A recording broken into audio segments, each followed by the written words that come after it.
What is going on, everybody? This is Shane Sams, and I am from the Flip Lifestyle Podcast and fliplifestyle.com. And today I'm going to talk to you about how to choose a profitable niche for your online business. Happy to be with you this afternoon. Got a beautiful, sunshiny day here in Kentucky. And we have a great question from the Flip Your Life community. That is our community where we answer questions for our members every single day about taking their online business to the next level. Today's question comes from Nicole. And Nicole writes, I'm so disappointed. I did a search for my online business idea and I found out that someone else was already doing it. I don't want to feel competitive or threatened that someone else is doing my idea. I feel like I'm never going to be able to find a profitable niche.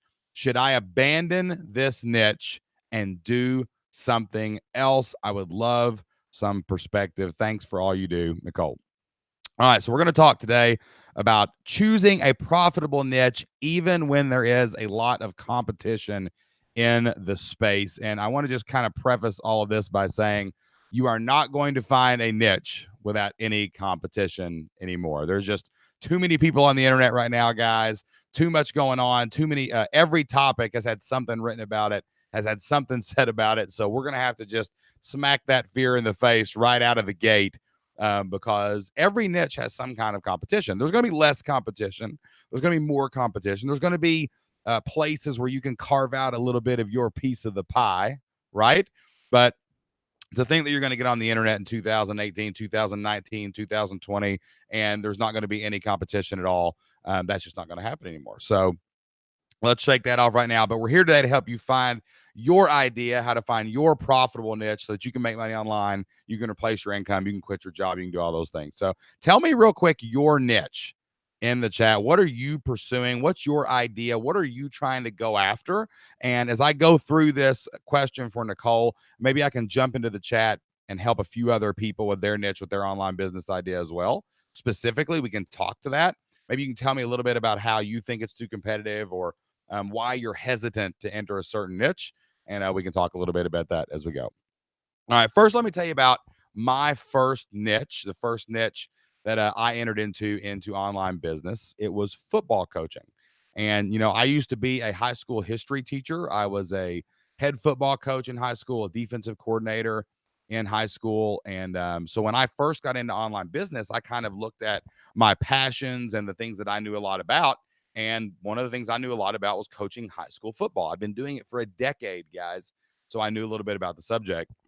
But when I got online, I got really, really scared because there were three major companies that dominated all content in football coaching, in the football coaching niche. There was Coach's Choice Video, Glazier Clinics, and Nike Clinics. I'm talking Nike, like the big company Nike. Like that's who produced all of the coaching videos, all of the content in this space. And they had the biggest names in the business, the Nick Sabans, the Bill Belichick's, the Super Bowl winning coaches, the national champion coaches, anybody that won a state championship, that's who was speaking at the conventions and their videos got put out there. And it was really, really intimidating because there was a lot of competition. On top of that, a lot of the coaches out there that had a good following online, had a good name, they were producing some of their own stuff. And these were the biggest, most powerful coaches in the industry. Okay. So there was a ton of competition in my niche. So how could this become a profitable niche for me? How could this possibly become, the thing that was going to make money online for me, for my family, if I wanted to produce my own videos? Who was going to listen to me? After all, I was just some high school football coach in Southeast Kentucky. I hadn't won a state championship. When I first started out in football coaching, my first team that I was ever the head coach for went 0-10. Right now, we got better. We went 2-8 the second year. That's right. We won some games, and eventually we would, compete for district and region championships, win 8-9 games a year. We got better. I became a better coach and I learned how to win at the high school level. But if I produce these videos, who's going to listen to me over these guys? Right.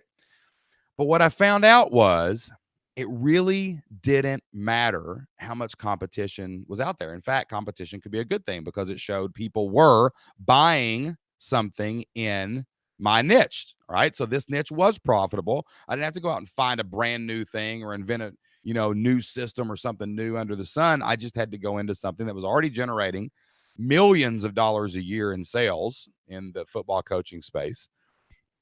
And I realized I didn't have to compete with those big companies. I just had to carve out something where I stood out as a personality. So I started looking at what I knew and what I had done in my experience and my knowledge. And I said, well, wait a minute. How many coaches out there have been 0 and 10 and didn't give up, didn't quit? How many coaches out there had turned around programs that were historically had never won a game and all of a sudden you won a few games? Or how many people were taking over a program that was playing varsity for the first time and managed to win the first game in school history? How many teams had went 2-8 and then went 5-5 and then went 8-2 and were competing in the playoffs? How many people had actually done that at the high school level? And I realized I had some unique things about my story that those guys couldn't compete with. I just had to present it in that way. So I started making products and I didn't market myself as I won state championships and you can too, or my players are better than everybody else. So that's why I'm so good at calling defensive plays. I said, hey, I've been where you are. I've been home on Friday night wondering if I was good enough to coach this sport. I've been home Friday, waking up Saturday morning miserable and having to shake it off and go play with my kids and enjoy my family because we got drilled the night before. I've been there, but I suffered through it for 2, 3, 4, 5 years before we turned the corner. And I figured out a way to win some games. I figured out a way to win more games than I lost. I found a way to go home happy on Friday nights. There were hundreds of thousands of coaches out there in that same situation that needed me and my content. And when I put it out there and I presented it with my personality, with my experience, when I stopped comparing myself to all these other people, when I stopped worrying about what everybody else was doing, I stopped worrying about the competition and I started saying, no, this is my niche. This is me. And if people want to learn from me, they can. When I put that out there, people responded. And I launched my first program. It was a playbook and an installation guide, a practice manual, and some videos about game planning. And it did $7,500 over that in the first time I launched with a list of very few people, only a couple hundred people. And it was possible because I didn't worry about the competition. I went out there and said, this is my niche, and I was going to attack it. And it made it happen. So whatever your idea is, whatever your niche that you're trying to go into is, you've got to shake off this competition thing and you've got to try it to see if it works. And you have to present it in a unique way so that you can see if it will work for you. So I've got 3 tips today. To help you find a profitable niche, even if there's a ton of competition. And if you'll embrace these 3 points of emphasis, you're going to be able to take action and go out and succeed and make things happen in your online business too. Okay. So tip number 1 for trying to compete in a profitable niche that has a lot of competition is that you have to embrace the fact that competition is good. What you don't want to see when you're researching your business idea, when you're looking for a profitable niche, is nobody doing it. Because if nobody's doing it by now, there's a reason for it. It may not be making any money, right? Once in a million years, somebody's going to find something that nobody else has stumbled upon. I'm not saying you can't do it. I'm just saying there's nothing new under the sun. All the stuff that's talked about on the internet's been talked about off the internet for 100 years. It's just now on the internet and it's more ubiquitous, right? You have to look for things with competition. One of the first things I do when I'm researching any business venture is I look for competition. Specifically, I want to see ads in the search results, because if there are people paying money for ads, yeah, there's competition. Yeah, there's people out there, but that means there's money to be made, because you don't buy ads if you're not making any money, right? So I look for competition as a sign that there's a good idea there. If people come to us and they say, hey, this is my idea. Could you help me research it in the Flip Your Life community? Sure, I'll jump in. I pull up my search tools. I start looking around and I tell them, hey, I found 10 other people making money doing something similar to what you're trying to do. That's a good thing. That means the market's ripe. That means the niche is hot. That means there's money to be made. So you should try it too. Okay. So go into any niche or any business venture and look and see if other people are doing it, if other people are making money. One, that means there's money to be made. Two, you can see what they're doing and kind of, pick up some pointers, watch the magician's hands and try and figure out how they're making the trick happen, right? So go out there and look for competition. Competition is actually a good thing in any niche, okay? All right. Number two, always remember they can't compete with you. Now, some people have competitive advantages. Some people have maybe tools or maybe resources that you don't have, but they can never compete with you. Nobody can compete with Shane and Jocelyn. That's what we do every single day. We say to each other, nobody can compete with us because nobody is us. We have a unique spin. We have a unique vibe. We got a unique way of doing things. We feel like we can be more consistent and more prolific than anybody else in our space.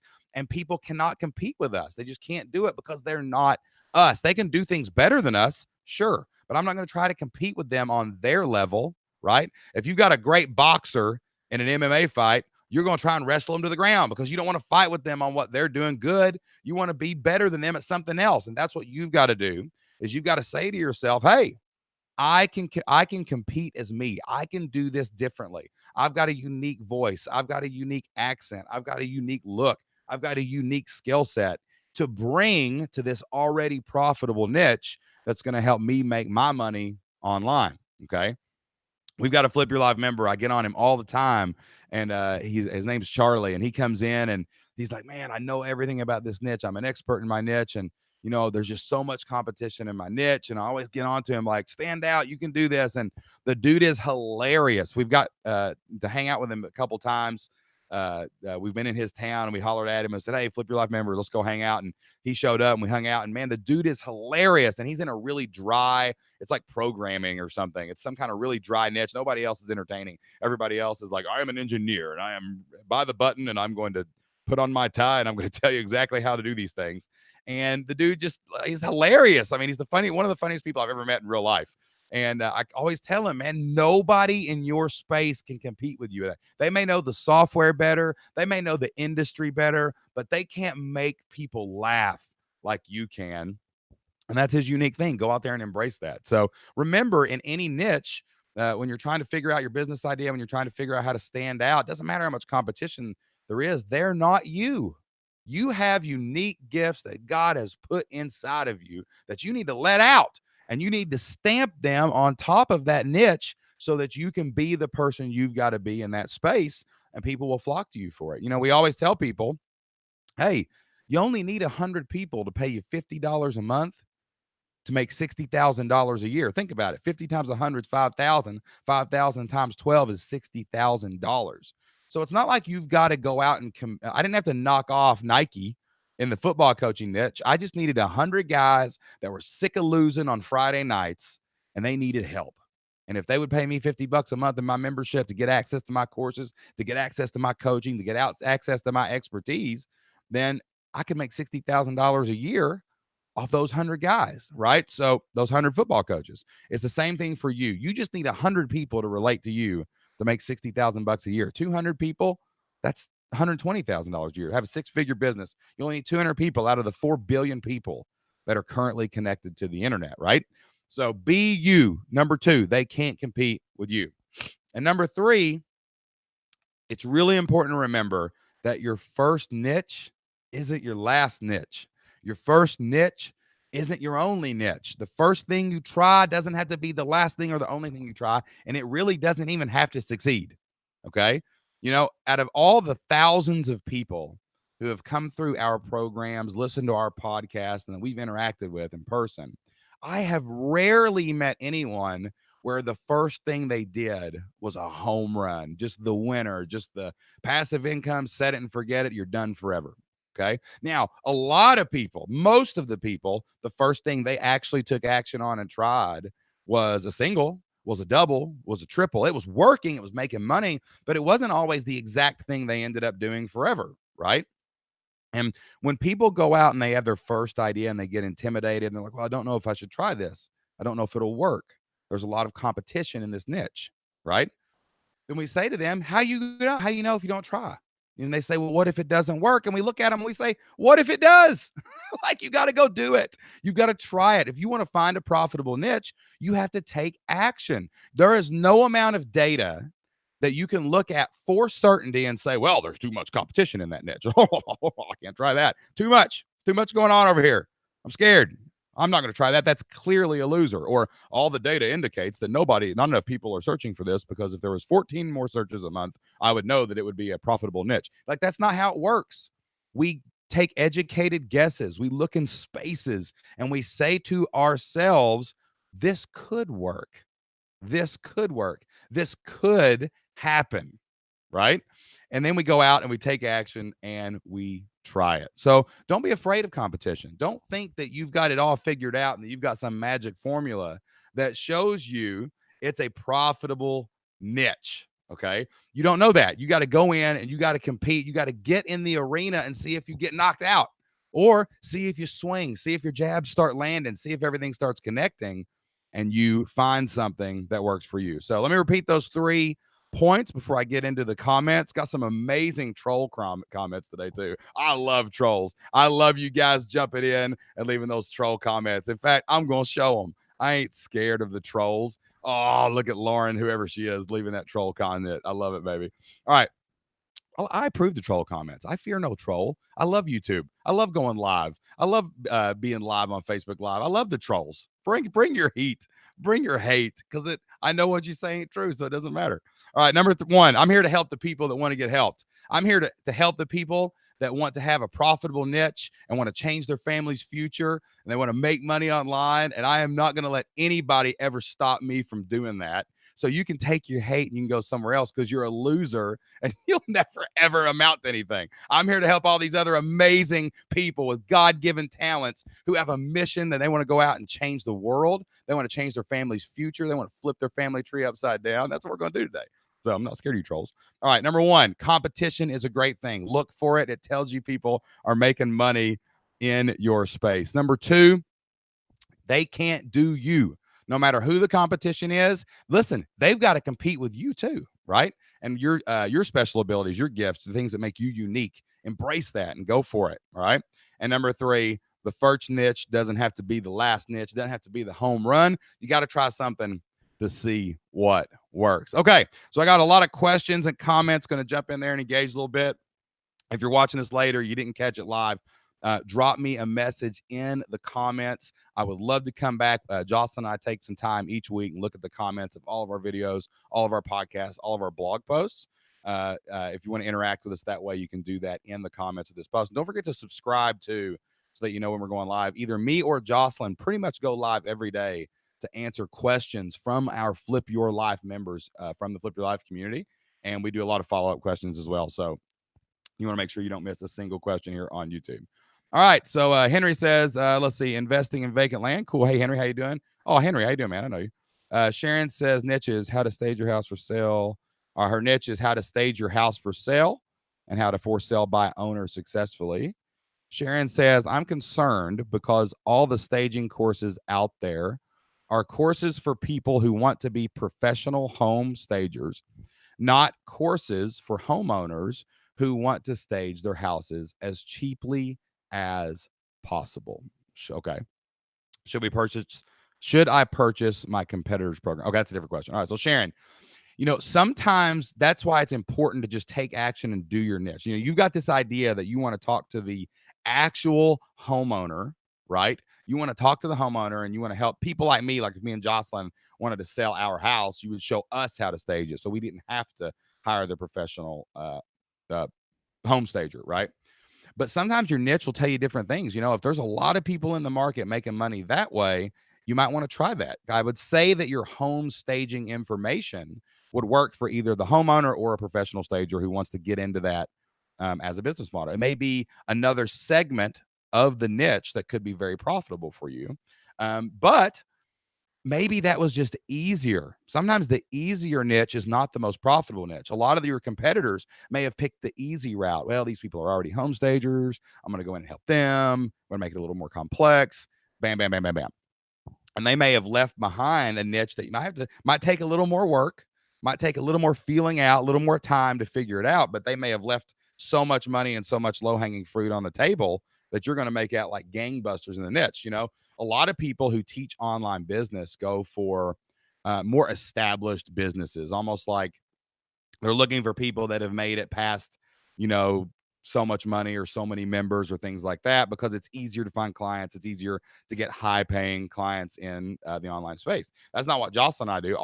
Our mission, right, is to help real people with real families and real lives start an online business, become self-employed, and take control of their family's future. That means we want to help the beginner. We want to help the intermediate. We want to help people who are getting started, so because we've seen what it did to our family and our family's future, and we want that for other people. Your mission may be to help people sell their own home. And if that's your mission, then go make it a profitable niche for you, right? So I wouldn't be afraid of that. I would actually take that as a clue. Success leaves clues. There is money to be made in this space. Your unique gift and talent may be helping for sell by owner people. And you need to go try that and you need to launch it. But you'll know when you let people start voting with their wallets. Okay. When you let people start voting with their wallets, they'll tell you if it's going to work or not, and you just got to target people. So those people may have not been able to target the homeowner correctly, so they're trying to figure out how to do that. Maybe you can uncrack that code. But yeah, give it a shot, give it a try, and then now in this same space, there's a way to make a little money on the side. Okay. All right. Let's see. I had another question. Henry says, should we purchase our competitors' programs? Yes. Yes, you should. You should look and see what other people are doing in the space, especially people are making money. See what's working. See how their stuff is structured. See how know how your stuff is different so that you can position it differently. But don't get obsessed with what they're doing. Don't try to mimic them or copy them, because that'll take away from your uniqueness. Jocelyn and I focus 95% of our attention on what we're doing and how we're helping our people, not what our competitors are doing and how they're helping other people. Okay. Because that can drive you crazy. That can make you insane. And you don't know that everything they're doing is right. You may think your competitor is doing gangbusters, but you don't know for sure. There's another assumption that a lot of people make, and that's that people who find them know about their competitors. There's no way that I can know for sure if everyone who finds the Flipped Lifestyle podcast on iTunes, or that everybody finds the Flipped Lifestyle YouTube channel, knows about all of my competitors. So if I'm constantly worrying about what they're doing, this person I'm selling to may not even know the difference, right? So it's more just to get ideas. It's more just to get unstuck, maybe to break through plateaus, or just to see what everybody else is doing. Heck, reach out to your competitors. Tell people that you're in the same space. We mastermind with a lot of people who sell very similar products, but they ain't from Kentucky. They don't have a Southern accent. They don't, they're not a married couple working together. They don't have all these unique advantages that me and Jocelyn have. So of course I'll master. Collaboration is way more powerful than competition anyway. I'm not trying to put anybody out of business. I want the rising tide to lift all boats. I will work with my competitors if it's to my advantage. We are speaking at a couple events next year of our direct competitors, right? A lot of people have heard our interview on the Smart Passive Income podcast with Pat Flynn. Pat's one of the biggest podcasters on the planet, but we had a member in our Flip Your Life community one time say, hey, I just wanted to thank you for introducing me to Pat Flynn's Smart Passive Income podcast. He was on your podcast, episode 100, and I went and listened to his podcast, and I really like it. So I would have never anticipated that someone didn't know about Pat and they didn't know about us, right? But they did. So don't even assume that your competitors have all the answers figured out. But yeah, if you're looking for ideas, why not buy your competitors' program? See what's going on with them. Okay. Lauren says, I'm ugly. Thanks. Appreciate it. Thanks, troll. That's awesome. All right. Hi from Anita from Switzerland. Hey, Anita. Good to connect with you today here on YouTube. And says, you go, Shane. All right. Let's see. Visionary Athlete says, how do I convert people from Twitter? That's probably not in the scope of this particular Q&A. We've got a couple of things about Twitter on our YouTube channel. So you want to check out some of our other videos, maybe some of our social media posts, connect with us there, and we'll look for some Twitter posts as well. I will say that Twitter and social media is a great way to stand out in your niche. Our Facebook page, man, like what we do is it's just our Facebook page. Like we don't share a bunch of business stuff. It's just our personal stuff. Like we would use our normal Facebook page. We get a lot of people follow us over on Facebook. On Twitter, we're sharing things that are relevant and going with the news. That's the thing with Twitter, is be really relevant. So use your Twitter and your Facebook and your Instagram and your Pinterest to stand out in your niche, to look different than your competition. That's how you'll convert the right people, not just convert a ton of people in your space. All right, guys. And then just to wrap up this thing on competition, to say, Jonas says, need unique idea to help small businesses simplify and grow their business. Such a crowded space. Jonas, to finish up here, it is a crowded space, but that doesn't mean you can't stand out to the people that matter. When you go into any party or you go into any, big event, maybe there's 1,000 people, maybe there's 500 people. There's a lot of people in that room competing for each other's attention, trying to stand out, trying to talk to people, trying to network, trying to meet with people. But you're always going to end up with your 4 or 5 people in the corner that you talk to, or your 4 or 5 people over to the side that you talk to. It doesn't matter if you walk into a stadium on Saturday, a football stadium with 80,000 people in it. You're going to be sitting around, 2, 3, 4, 5 people that you connect with. Those are your people. You high five them on the touchdown. You do those things. So it doesn't matter. You just have to stand out to those people, not to everybody.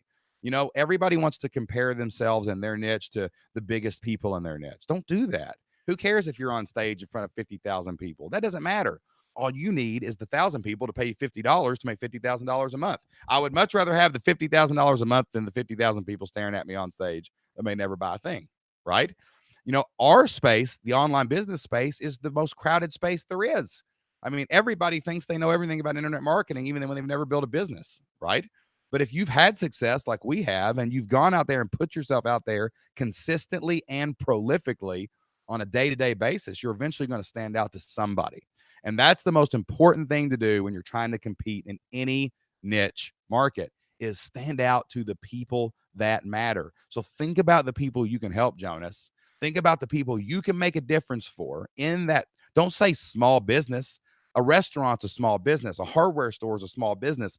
An insurance agency is a small business. What kind of small business? Maybe that's all you have to do, is figure out what kind of small business, or how can you help them? Are you helping them with newspaper marketing? Are you helping them in magazines? Are you helping them online? Are you helping them set up billboards? Are you helping them with their door-to-door campaigns or their direct mail campaigns?